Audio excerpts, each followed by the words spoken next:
Hello everyone. आप सबको मेरा नमस्कार। ये मेरा कमेंट सीरीज का तीसरा वीडियो है।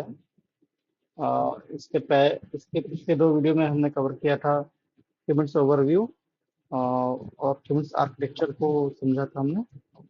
कमेंट्स क्लस्टर के डिफरेंट कंपोनेंट्स को मैंने एक्सप्लेन किया था उसके सबसे पहले वीडियो में। और सेकेंड वीडियो में हमने कमेंट्स क्लस्टर को सेटअप किया था यूजिंग क्यूबेडियम, ठीक है, जो कि मैंने बहुत डिटेल में पूरे हर एक स्टेप को एक्सप्लेन किया था। तो आप अगर आपने नहीं देखा है तो उस वीडियो को उन दोनों वीडियो को जरूर देखिए। और आज के इस वीडियो में हम कवर करेंगे comments pods and name spaces, ठीक है। तो सबसे पहले पॉड होता क्या है।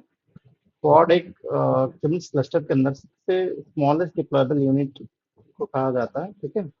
अ, इस पॉड के अंदर एक या एक से अधिक कंटेनर रन करते हैं, ठीक है।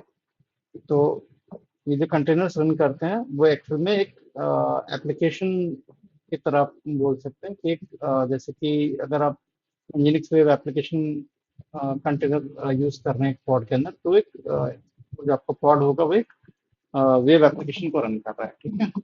तो इसके अंदर आप मल्टीपल कंटेनर्स भी रन कर सकते हैं, ठीक है। तो ये जो कंटेनर्स रन करते हैं इनका खुद का कोई आईपी नहीं होता। ये जो आईपी जो असाइन होता है पॉड को असाइन होता है, और ये पर्टिकुलर आईपी जो होता है वो मल्टीपल कंटेनर्स शेयर करता है, ठीक है। इसलिए यहाँ पे लाइन लिखा है share it can contain one or more containers that share network same IP address and port space, ठीक है। और ये स्टोरेज को भी शेयर करते हैं, ठीक है। इसके अंदर कोई भी एक पॉड के अंदर हम कभी भी कोई डेटा नहीं रखते हैं, क्योंकि ये जो पॉड हम क्रिएट करते हैं एक एफिमेरल इंस्टांस है जो कि कभी भी क्रिएट या डिलीट हो सकता है, ठीक है। हम कभी भी जब डिप्लॉयमेंट क्रिएट करते हैं जिसके अंदर मल्टीपल पॉड्स रनिंग रहते हैं, और कभी हमें अगर कुछ अपडेट्स रोल आउट करने होते हैं तो क्या होता है कि जो पुराने पॉड्स होते हैं वो डिलीट हो जाते हैं और नए पॉड क्रिएट होते हैं, ठीक है, इन रोलिंग फैशन, ठीक है। तो जिससे क्या होता है कि अगर कोई भी डेटा अगर हम उसके अंदर स्टोर करके रखते हैं तो वो वैनिश हो जाएगा, क्योंकि वो डेटा एक नया पॉट क्रिएट हो रहा है तो उसके अंदर जो भी डेटा रहता है वो डेटा भी डिलीट हो जाएगा। इसलिए कभी भी हमें कोई भी डेटा एक पॉट के अंदर स्टोर नहीं करना चाहिए। अगर इसका एक तरीका होता है जिससे कि लाइक परसिस्टेंट अगर डेटा स्टोर करना तो परसिस्टेंट वॉल्यूम क्रिएट करके हमें उसको परसिस्टेंट करना पड़ता है यूजिंग कॉन्फिग मैप, जो कि हम आगे चल के आने वाले वीडियोस में कवर करेंगे, ठीक है। देखिए यहाँ पे लिखा each pods get one IP address shared by all containers in that pod, ठीक है। चलिए, तो पॉड सबसे पहले हम एक पॉड क्रिएट करेंगे, ठीक है। पॉड क्रिएट करने का दो अप्रोच है, एक है इम्परेटिव, दूसरा डिक्लेरेटिव। इम्परेटिव में हम कमांड लाइन के थ्रू पॉड को क्रिएट करते हैं, और डिक्लेरेटिव में हमें एक वाईमेल फाइल को लिखना पड़ता है और उस वाईमेल फाइल को अप्लाई करते हैं तो फिर जाके एक पॉड क्रिएट होता है, ठीक है। तो दोनों अप्रोच को हम कवर करेंगे वीडियो में। चलिए हम आ जाते हैं अपने कंट्रोल प्लेन नोड में, ठीक है। तो सबसे पहले हम अपने नोड्स को एक बार चेक कर लेते हैं, kubectl create नोड, ठीक है। तो हमारा जो क्लस्टर सेटअप है उसके अंदर एक मास्टर नोड है जो कंट्रोल प्लेन नोड है, और दो वर्कर नोड है। हमारा जो भी पॉड क्रिएट होगा वो वर्कर नोड पे क्रिएट होगा, ठीक है। वर्कर नोड 1 या वर्कर नोड 2 पे, ठीक है, ठीक है। तो इसको क्रिएट करने का कमांड होता है kubectl रन, ठीक है। kubectl रन पॉड का नाम पॉड 1। तो जैसे कि मैंने जो पॉड क्रिएट करने जा रहा हूँ उसका नाम मैंने सेट किया पॉड 1, ठीक है। अब हमें इसका इमेज लेना पड़ेगा कि इस पॉड के अंदर क्या रन करेगा। हम एक वेब एप्लीकेशन को रन करना चाहते हैं जो कि nginx है, nginx, ठीक है। तो पॉड 1 क्रिएट हो चुका है। अगर आपको इसको चेक करना है तो kubectl get pod, here in nginx container create हुआ होगा इसके अंदर पॉड 1 के अंदर, जो कि इंजीनिक्स इमेज को पुल करके रन कर रहा है, ठीक है, पॉड 1 को रन कर रहा है। अगर आपको इसको चेक करना है कि लाइक इसका आईपी क्या है, इसके अंदर क्या रन कर रहा है, कौन सा इमेज रन कर रहा है, तो आप ऐसे चेक कर सकते हैं kubectl डिस्क्राइब pod pod 1। उसको डायरेक्ट पॉड वन देते देखते हैं, पॉड वन नहीं हो रहा है, ठीक है, हमें पॉड वन देना पड़ेगा। ठीक है, ये देखिए, तो पॉड वन पॉड का नाम है, और कब क्रिएट हुआ है, स्टार्ट टाइम वगैरह सब लिखा हुआ है इसमें, इसका पॉड का ये आईपी है। ठीक है, और ये कंटेनर आईडी है। ओके, और इसका इमेज है nginx, जो कि docker.io की लाइब्रेरी से फेच किया जा रहा है। ठीक है, यहाँ पे स्टेप्स मेंशन है, क्या क्या एक पॉड क्रिएट करने के समय में कौन से स्टेप्स इन्वॉल्व हैं। जैसे डिफॉल्ट शेड्यूलर जो है एक पॉड को असाइन करता है वर्क नोड वन में, ये हमारा जो पॉड क्रिएट है वर्क नोड वन को असाइन है। ठीक है, और क्यूबलेट क्या करता है कि nginx इमेज को पुल करता है docker.io लाइब्रेरी से। ठीक है, पुल करने के बाद कंटेनर को क्रिएट करता है। ठीक है, क्रिएट करने के बाद कंटेनर को स्टार्ट करता है। तो ये हमारा कंटेनर स्टार्ट हो चुका है। ठीक है, ये तो हमारा हो गया declarative approach, sorry imperative approach. अगर हमें डिक्लेरेटिव अप्रोच के थ्रू अगर क्रिएट करना है, तो उसके लिए हम एक वी आई फाइल क्रिएट कर लेते हैं, pod.yml। ठीक है, और यहाँ पे हम इसको पेस्ट करते हैं। इसमें हमने क्या किया है, एपीआई वर्जन दिया है, ये तो कॉमन रहेगा, कभी भी कोई भी हम रिसोर्स क्रिएट करेंगे कुबरनेटिस के अंदर, तो हमें एपीआई वर्जन देना पड़ता है। ये हम आगे चल के देखने वाले हैं कितने तरह के एपीआई वर्जन होते हैं।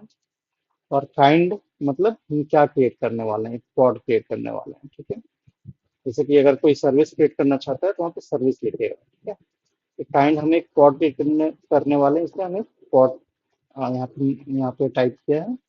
और मेटा डेटा, मेटा डेटा के अंदर बहुत सारी चीज आप मेंशन कर सकते हैं, जैसे कि नेम, लेबल्स, एनोटेशंस वगैरह। ठीक है, तो अगर नेम हमने पॉड का पॉड वन रखा है। ठीक है, पॉड वन तो ऑलरेडी क्रिएटेड है, तो इसको पॉड टू कर देते हैं। ठीक है, चलिए pod two. Container fix specifications के अंदर हम कंटेनर और कंटेनर के नाम और इमेजेस को मेंशन करते हैं। ठीक है, तो मेन है एपीआई वर्जन, मतलब पिलर है। कभी भी हम एक YML फाइल को लिखते हैं फॉर क्रिएटिंग पॉड्स, तो एपीआई वर्जन मेंशन करना जरूरी है, काइंड भी मेंशन करना है।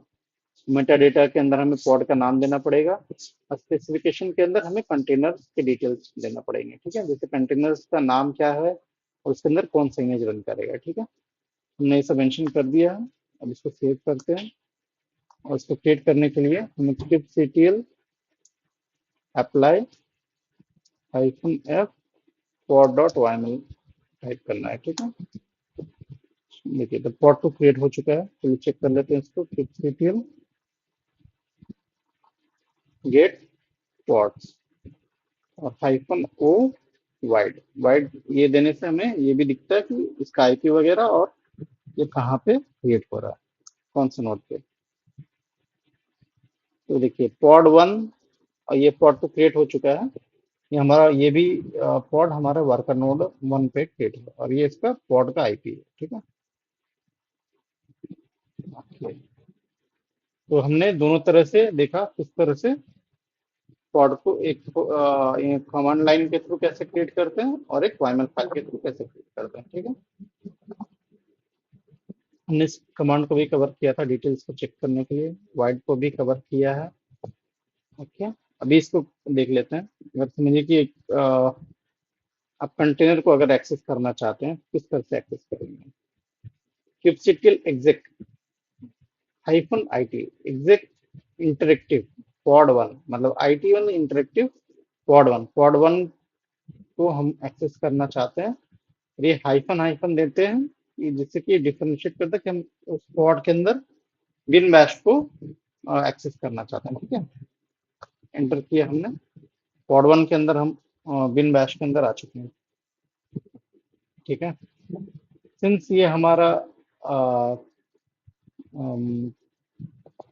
सिंस ये हमारा एनजिनिक्स का वेब एप्लीकेशन इसके अंदर रन कर रहा है, तो इसके अंदर index dot H T M L करके एक फाइल क्रिएट हुआ होगा, ठीक है। तो इसको अगर हमें देखना है तो इस पर्टिकुलर फाइल के अंदर जाना है, फोल्डर के अंदर जाना है, ठीक है। और कैट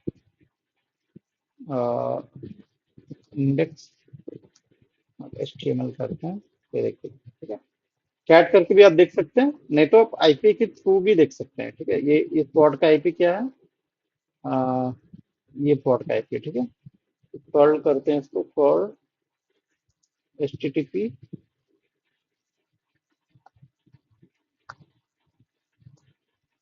ठीक है। कर्ल करके भी हमें उसका सेम आउटपुट आ रहा है, welcome to nginx, if you are seeing this page, nginx web server is successfully installed and working, ठीक है। तो एग्जिट कर लेते हैं इसको। ओके, तो ये तो हो गया हमारा लाइक किस तरह से पॉड को क्रिएट करता है, ठीक है। और एक्सेस करने के लिए भी कर्ल का कमांड हमने चेक किया, कर्ल करके। ठीक है, चलिए अभी क्या है कि अगर आप विदाउट क्रिएटिंग एक लाइक ड्राई रन करना चाहते हैं, उसका कमांड क्या होता है, जैसे कि आपके पॉड, हमारे यहाँ पे कितने पॉड्स रनिंग है देख लेते हैं, कुछ 2 पॉड रनिंग है, राइट। अभी हम पॉड 3 क्रिएट करने वाले हैं। तो पॉड 3 के अंदर अगर आप क्रिएट करना चाहते हैं तो उसके अगर मतलब ड्राई रन करके देखना चाहते हैं, ठीक है। जैसे हम एक इंजीनियर्स नहीं, इंजीनियर्स रेडिस इमेज को लेंगे, रेडिस, रेडिस एक डेटाबेस का इमेज है, और इसको पॉड 3 करते हैं, ठीक है। पॉड 3, और इसका ड्राई रन, ये क्लाइंट, इसका आउटपुट वाईमेल में होगा, जो कि पॉड 1 नहीं, पॉड 3 में इसको सेव करते हैं, ठीक है। पॉड 3 डॉट वाईएमएल में स्टोर होगा, ठीक है। चलिए अभी देख लेते हैं। ये तो हमने ड्राई रन किया था, इसलिए क्या हुआ है, ये पॉड क्रिएट नहीं हुआ है, पॉड 3, ओके। पॉड 1 और पॉड 2 ही रहेगा, लेकिन बट अगर आपको देखना है कि इसके अंदर क्या क्या है पॉड 3 के अंदर, तो देख लीजिए। पॉड 3 के अंदर सारा वाईएमएल फॉर्मेट में आ चुका है हमारा, एपीआई वर्जन 1, ये केवल ऑटोमेटिक खुद से ये क्रिएट करके स्टोर कर दे रहा है, ठीक है। तो इसके अंदर आपको कुछ चेंजेस वगैरह करके करना है तो आप कर सकते हैं, ठीक है। ये देखिए एपीआई वर्जन यूज हुआ है, काइंड पॉड है, मेटा डेटा है, मेटा डेटा के अंदर इसका नाम पॉड 3 हमने दिया है, ठीक है। लेबल्स वगैरह भी आप सेट कर सकते हैं, जैसे ये भी मेटा डेटा के अंदर आता है। क्रिएशन टाइम स्टैम्प भी यहाँ पे नल है, क्योंकि अभी क्रिएट नहीं हुआ है, ठीक है। हमने अप्लाई नहीं किया है, इसलिए ये नल है, ठीक है। और क्या है, कंटेनर्स, कंटेनर्स रेडियस यूज हो रहा है, ओके। इमेज का कंटेनर का नाम जो है वो पॉड 3 रखा है कैबिनेट इसने, फाइन, तो ठीक है। अ, ये ये तरीका होता है कि आप ड्राई रन करके देख सकते हैं, बिना कुछ क्रिएट किए, लाइक चेक कर सकते हैं, ठीक है, इन एक्चुअल। ठीक, हमने और एक चीज पढ़ा था कि एक पॉड के अंदर मल्टीपल कंटेनर्स रन कर सकते हैं, ठीक है। चलिए इसको करके देखते हैं हम लोग। हमने ऑलरेडी एक फाइल रखा है, V I pod dot Y M L, है ना। इसके अंदर जाते हैं, अभी तो पॉड 2 था, पॉड 3 क्रिएट कर चुके हैं हम, इसको अभी पॉड 4 करते हैं, है ना। पॉड 4, ये इंजीनिक्स रन कर रहा है, इसके अंदर हम और एक रेडिस का कंटेनर रन करना चाहते हैं, ठीक है। नेम, इसका रेडिस नाम ही देते हैं, नाम आप कुछ भी दे सकते हैं, ठीक है। नेम और इमेज, इमेज का नाम रहेगा रेडिस, ओके। इसको सेव कीजिए, ओके, अब kubectl apply -f pod dot yml। ठीक है, पॉड 4 क्रिएट हो गया है। kubectl get pods kubectl get pods -o wide।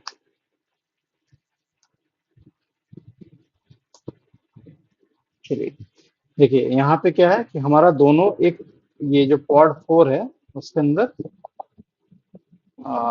दोनों कंटेनर रनिंग है। ठीक है, एक आपका एनजीएनएक्स है और एक दूसरा क्या है,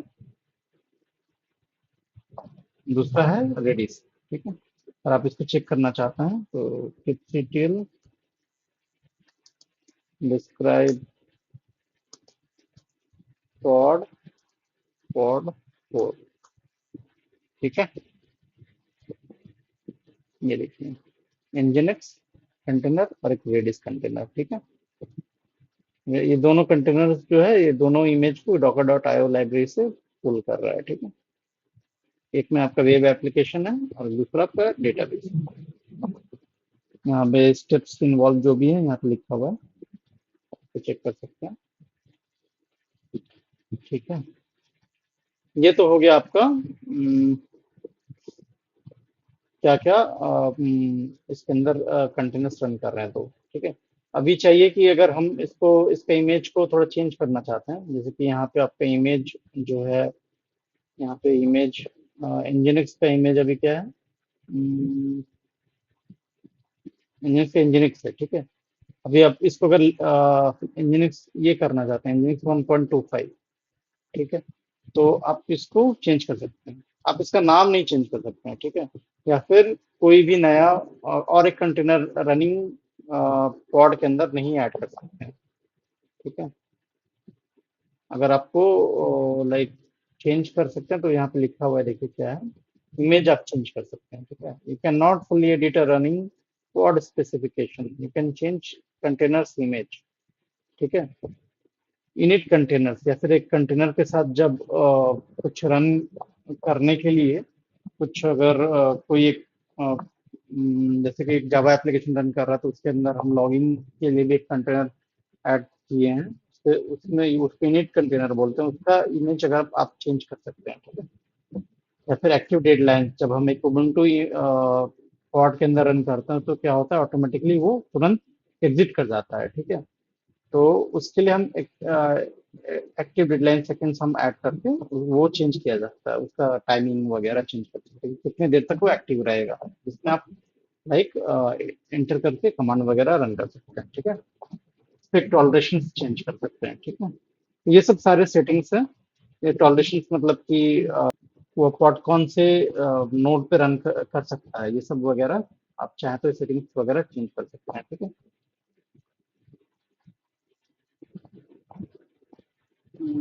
तो ये हमने क्रिएट करके देख लिया है। चलिए इसका इमेज चेंज करते हैं। ठीक है, इमेज चेंज करने का दो तरीका है, या तो आप एक ऑनगोइंग चेंज करना है तो इस कमांड को रन करिए। इसमें हम क्या कर रहे हैं, kubectl set image pod 1। Pod one हमारा जो पॉड 1 में अभी इंजीनिक्स रन कर रहा है उसको 1.25 सेटिंग को चेंज कर रहे हैं। ठीक है, ओके, ये नहीं कर रहा है क्योंकि इसमें हमारे कंटेनर का नाम जो है पॉड 1 का, देख लेते हैं क्या है,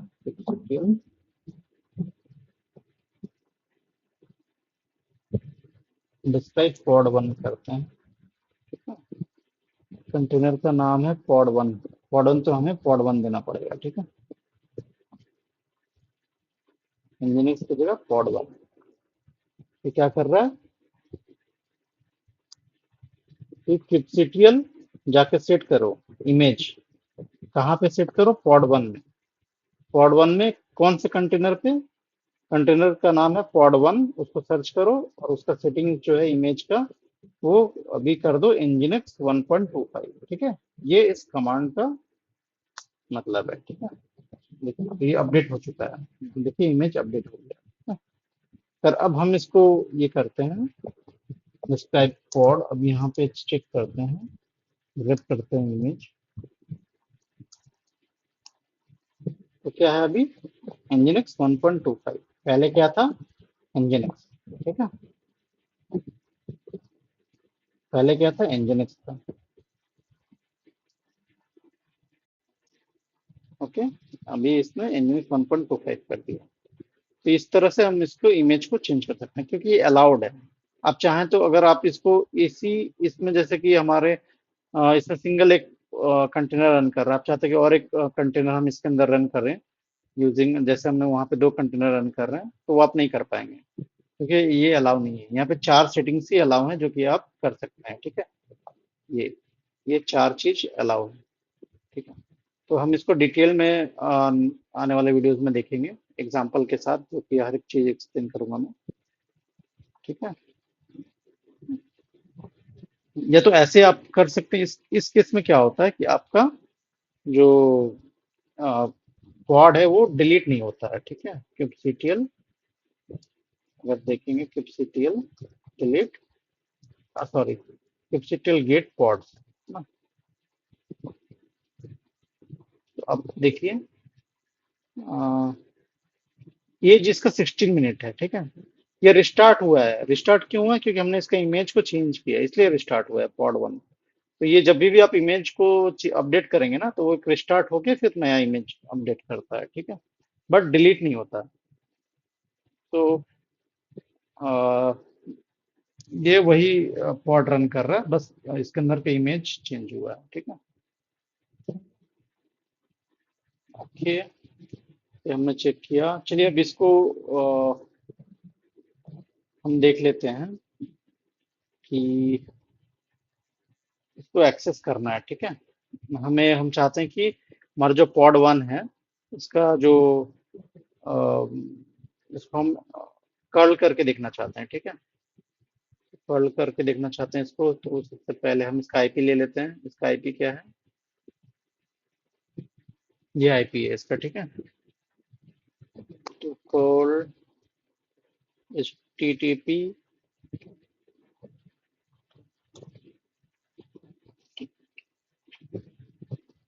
ओके, ये रन नहीं हो रहा। अ, ठीक है, आई थिंक इसके अंदर एक हमें फायरवॉल रूल के अंदर एक आई पोर्ट को एनेबल करना पड़ेगा। हम चले आते हैं पोर्ट वीपीसी नेटवर्क्स पे फायरवॉल था वहीं पे। ठीक है, यहाँ पे हम यहाँ पे हमारा जैसे आप, जैसे कि अगर आपने हमारा पुराना वीडियो देखा हो, तो जब हम क्लस्टर सेटअप कर रहे थे, हम केटस टैग इस पर्टिकुलर फायरवॉल रूल को तीनों नोड्स पे अटैच किए थे। ठीक है, तो इसमें जाकर हम सेटिंग्स चेंज कर लेते हैं। यहाँ पे एक प्रोटोकॉल को फोर जो है सेट कर लेते हैं। ठीक है, सेव करते हैं। चलिए, क्या होता है कि ये जो हमारा जो कैलिको नेटवर्क यूज हो रहा है, ठीक है, उस उसके लिए हमें इस प्रोटोकॉल को ओपन लाइक एनेबल करना पड़ेगा, क्योंकि ये ओवरले नेटवर्क यूज कर रहा है। ठीक है, ओवरले नेटवर्क में क्या होता है कि हमें इस पर्टिकुलर प्रोटोकॉल को अगर इनेबल नहीं करेंगे, तो ये क्या होता है कि जो भी पॉड एक, अगर पॉड जो है, जैसे कि हमारा वर्क नोड 1 पे काम कर रहा है ना, तो ये जो वर्क नोड 2 लाइक मतलब वर्क नोड 2 जो है, इसको कम ये रीचेबल नहीं रहेगा। ठीक है, तो एक पॉड दूसरे जो एक वर्क नोड में है, वो दूसरे पॉड से या दूसरे वर्क नोड से कम्युनिकेट नहीं कर पाएगा, जब तक हम इस सेटिंग्स को एनेबल नहीं करेंगे। ठीक है, अब इसको कल करके देखते हैं। तो देखते हैं, देखिए, जैसे ही हमने उस पर एनेबल किया रूल को, तो अभी ये रिस्पॉन्स आने लगा।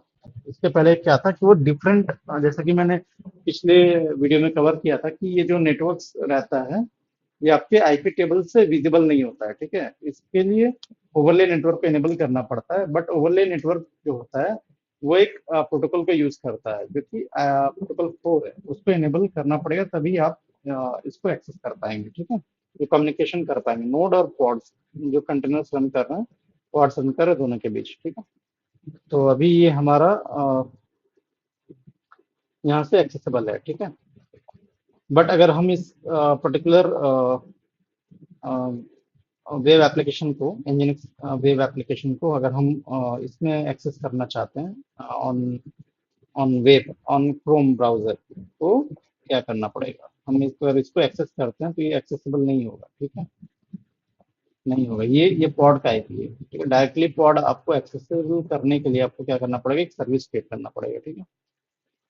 ये सर्विस आने वाले वीडियोस में बहुत डिटेल में समझेंगे, बट जैसे कि अभी अगर आपको मुझे क्रिएट करके एक्सेस करके मैं दिखाना चाहता हूँ, तो इसलिए मैं क्या करूँगा कि एक्सपोज करूँगा इस पॉड को, पॉड के आईपी को, ठीक है। एक्सपोज पॉड, पॉड 1, ठीक है, --4 इक्वल टू 80, ठीक है। और हाइफन टाइप देना पड़ता है नोड पोर्ट, नोड के पोर्ट को यूज करेगा, ठीक है, कि एक्सटर्नल वर्ल्ड में इसको एक्सेस कर पाए, ठीक है। चलिए अब इसको देख लेते हैं, kubectl गेट svc, ये हमने सर्विस क्रिएट कर लिया। तो पॉड 1 नाम से एक सर्विस रनिंग है, ठीक है। ये पॉड 1 जो है, ये जो इस पोर्ट पे, ये जो पोर्ट है 31228, ये वर्कर नोड के जो जो पोर्ट है उस पे इनेबल होना चाहिए, तब जाके एक्सेसिबल हो जाएगा वर्कर नोड के आईपी के थ्रू, ठीक है। चलिए तो इसको सबसे पहले हम अपने इसमें चले आते हैं फर्वल रूल में। ये केटस अलाउ ऑल जो हमारा केटस टैग है उसमें इसको इनेबल कर देते हैं, ठीक है। सेव करते हैं,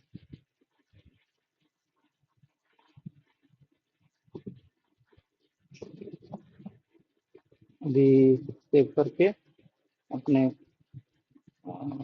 कंप्यूटर में आ जाते हैं।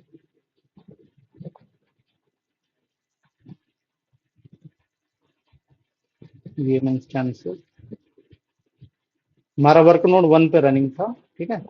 वर्क नोड 1 पे रनिंग है तो हम इसको चाहे तो यहाँ से, और ये पोर्ट में इसका कोड भी देना पड़ेगा 31228, ठीक है।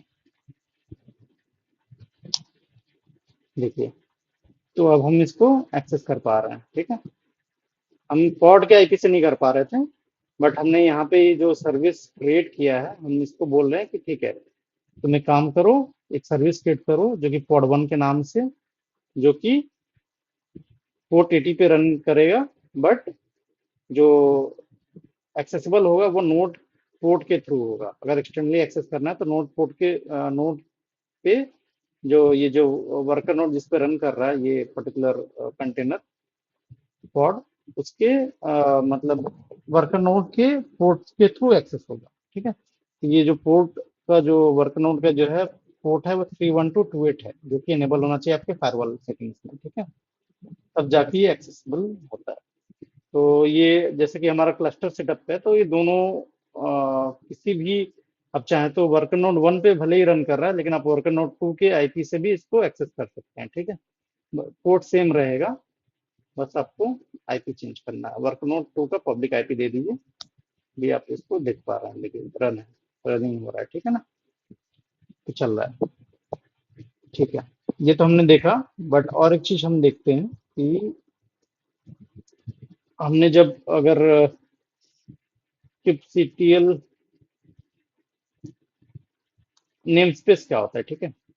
नेम स्पेस को क्या होता है कि नेम स्पेस अगर हम क्यों क्रिएट करते हैं, कि जैसे कि अगर आपको बहुत सारे पॉड्स अगर रनिंग है और आप उसको डिफरेंशिएट करके रखना चाहते हैं, जैसे कि कुछ प्रोडक्शन पॉड्स हैं या फिर कुछ डेवलपमेंट पॉड्स हैं या टेस्ट एनवायरमेंट्स के पॉड्स हैं, तो आप नहीं चाहते हैं कि टेस्ट के एनवायरमेंट्स आप मतलब एक दूसरे से कंफ्यूज हो, तो इसलिए आपको क्या है कि पॉड्स को रन करना, तो आप उसको सेपरेट बाइफर्केशन करने के लिए आप नेम स्पेस क्रिएट कर सकते हैं, ठीक है। तो उसके लिए सबसे जो कमांड होता है kubectl create namespace dev, ठीक है। इसके पहले मैं एक पहले देख लेते हैं कि कितने सारे नेम स्पेस अभी हैं, ये देख लेते हैं ना, kubectl get namespace, ये डिफॉल्ट नेम स्पेस है और भी बाकी 3 नेम स्पेस है, ठीक है। टोटल 4 नेम स्पेस अभी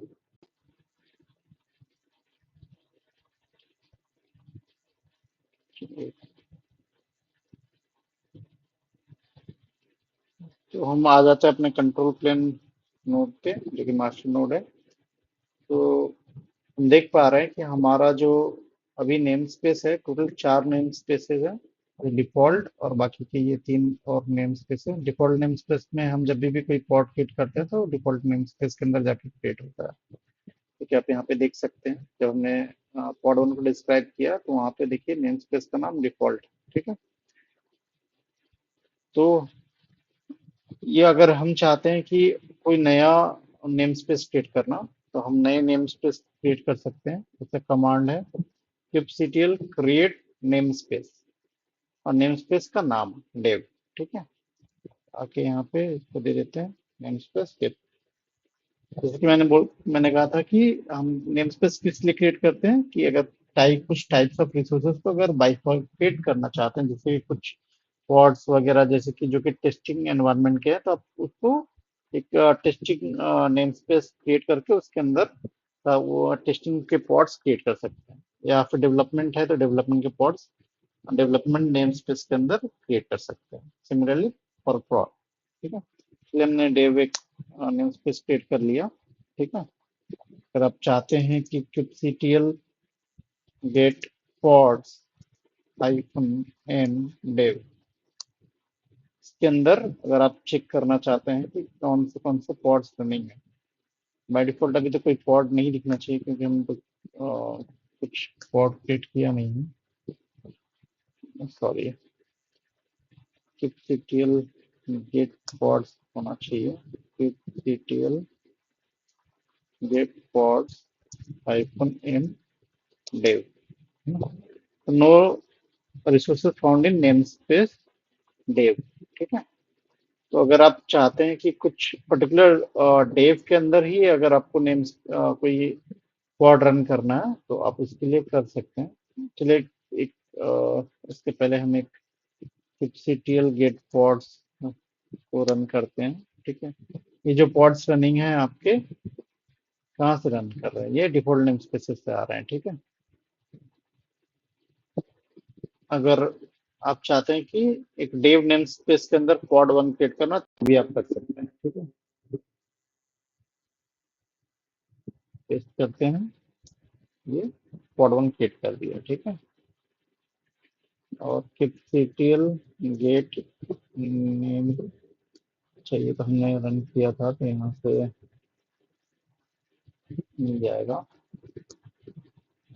अभी देखिए, पहले जो कि नो रिसोर्सेज फाउंड दिखा रहा था, अभी एक पॉड क्रिएट हो चुका है, पॉड वन। देखिए पॉड वन यहाँ पे और यहाँ पे नेम सेम है, ठीक है। बट हम क्रिएट कर पा रहे हैं, क्यों? क्योंकि ये हम डिफरेंट नेम स्पेस में क्रिएट कर रहे हैं। बट अगर हम यहाँ पे ही सेम कमांड रन करने जाए, ठीक है, जैसे कि अगर हम इसको ये डेव हटा दें नेम स्पेस, तो ये नहीं क्रिएट करेगा, क्यों? क्योंकि ये बोलेगा कि ये ऑलरेडी एग्जिस्ट कर रहा है, डिफॉल्ट नेम स्पेस के अंदर पॉड वन ऑलरेडी एग्जिस्ट कर रहा है, इसलिए नहीं क्रिएट करेगा। ओके, अगर आप चाहते हैं कि अगर नेम स्पेस को डिलीट करना डेव को, तो इसको डिलीट करने का कमांड है kubectl delete namespace dev। तो शॉर्ट फॉर्म में भी आप लिख सकते हैं, इतना बड़ा अगर आप नहीं लिखना चाहते तो nsp लिखिए, it will work. Okay, dev deleted. तो ये क्या करेगा कि इसके अंदर जो पॉड रनिंग है वो भी डिलीट कर देगा, ठीक है। ये पॉड वन जो है ये भी डिलीट हो जाएगा। चलिए अभी इसको देख लेते हैं अगर पॉड रनिंग है कि नहीं। डेव तो है ही नहीं, तो नो रिसोर्सेज फाउंड। और अगर kubectl गेट ns, अभी कोई नेम स्पेस है नहीं, ठीक है। अच्छा, ये मैंने शो नहीं किया था कि जब हम क्रिएट किए थे तो नेम स्पेस शायद, बट फिर से मैं आपको दिखा देता हूँ कि जब हम इसको क्रिएट करते हैं और जब इसको गेट एनएस करेंगे तो यहाँ पे डेव बोल के एक 4 सेकंड पहले देखिए नेम स्पेस क्रिएट हो गया, ठीक है। तो ये रहा आज का वीडियो, जिसमें हमने कवर किया पॉड्स और नेम स्पेसेस को डिस्कस किया। इसके आगे चल के और हम इसको और डिटेल में, इसको और अच्छे से और भी बहुत सारे टॉपिक्स को कवर करेंगे। तो तो आई होप आज का वीडियो पसंद आया होगा आपको। और जो कुछ भी अ, मैंने आज के इस वीडियो में एक्सप्लेन किया है बहुत अच्छे से समझ में भी आ गया होगा। तो दोस्तों आप मेरे इस चैनल को सब्सक्राइब करके रख लीजिए, जिससे कि जब भी मैं पेमेंट्स के अपकमिंग वीडियोस को अपलोड करूं तो इसका नोटिफिकेशन आपको मिल जाए और आप उसको मिस ना करें। उसके लिए आपको बेल आइकन को भी हिट करके रखना पड़ता है, तो उसको भी बेल आइकन को भी इनेबल करके रखिए। Thank you so much. मिलते हैं नेक्स्ट वीडियो में।